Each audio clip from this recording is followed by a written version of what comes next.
अहिले म धरान 18 जहाँ मेरो बसोबास छ बुद्ध चोकमा छु। यो बुद्ध चोकमा बुद्धको यहाँ स्थापित देखाइदिनु माथि देखाइदिनु। यो चाहिँ श्रमदानबाट बनाएको, खालि पानीको ट्याङ्की मात्रै बनायो, एक ट्याङ्की मात्रै बनायो, ढुङ्गा मात्रै बोक्यो भन्नेहरूलाई मैले एकछिन न ढुङ्गा मात्रै बोक्यो भन्नेहरूलाई मैले एउटा मेसेज दिन चाहेको छु। संस्कृतिको क्षेत्रमा पनि हामीले काम गरेका छौँ।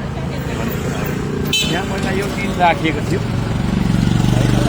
अहिले हामीले उसको मूर्ति, बुद्ध भगवान्को मूर्ति बनाएको छौँ।